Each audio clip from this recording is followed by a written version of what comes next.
नमस्कार दोस्तों, आपका स्वागत है हमारे YouTube चैनल पर। आज हम बात करेंगे भगवद गीता के अध्याय 12 श्लोक 11 की।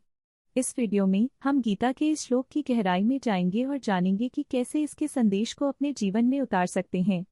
अगर आपको यह वीडियो पसंद आए तो कृपया इसे लाइक करें और हमारे चैनल को सब्सक्राइब करें। चलिए अब हम इस अद्भुत श्लोक की ओर बढ़ते हैं। अहंकार मविमूढ़ात्मा कर्ताहमिति मन्यते। जो व्यक्ति अहंकार से रहित होकर मैं कर रहा हूँ ऐसा नहीं सोचता है। भगवद गीता के इस श्लोक में भगवान श्री कृष्ण यह समझाते हैं कि जो व्यक्ति अपने कर्मों को अपने अहंकार से मुक्त होकर करता है वह सच्चा ज्ञानी है। इस श्लोक का अर्थ है कि हमें अपने कार्यों में मैं या मेरा का भाव छोड़ देना चाहिए। जब हम अपने कार्यों को ईश्वर की इच्छा के अनुसार करते हैं तो हम सच्चे मार्ग पर चल रहे होते हैं। इसे समझने के लिए हमें यह जानना होगा कि अहंकार हमें हमारे वास्तविक स्वरूप से दूर कर देता है। इसलिए कृष्ण हमें यह सिखाते हैं कि अपने कर्मों में गर्व न करें और अपने कार्यों का फल भगवान पर छोड़ दें। एक गांव में एक साधारण किसान रामू रहता था।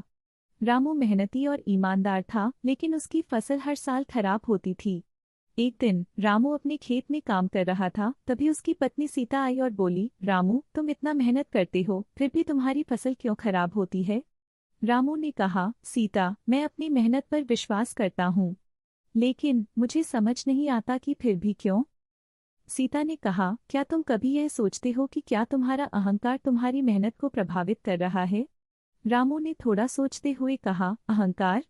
क्या तुम समझा सकती हो? सीता ने कहा, भगवान श्री कृष्ण ने कहा है कि जो व्यक्ति मैं कर रहा हूँ ऐसा सोचता है वह अपने कार्यों में बाधा डालता है। हमें अपने कर्मों को भगवान को समर्पित करना चाहिए। रामू ने सोचा, शायद मैं अपने काम में बहुत गर्व महसूस करता हूँ। उसने निर्णय लिया कि वह अब अपने कार्यों को भगवान के प्रति समर्पित करेगा। अगले दिन से रामू ने अपने खेत में काम करते समय हर कार्य को भगवान को अर्पित करने का संकल्प लिया।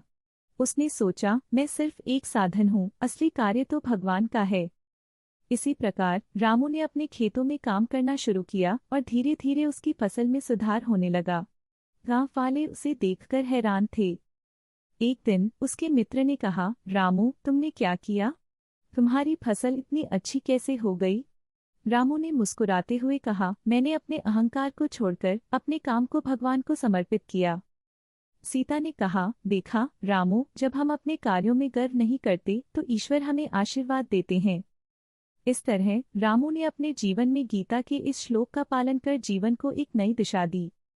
तो दोस्तों, अगर आपको यह कहानी पसंद आई तो कृपया इसे लाइक करें और हमारे चैनल को सब्सक्राइब करें। आगे भी ऐसे ही ज्ञानवर्धक वीडियो देखते रहिए।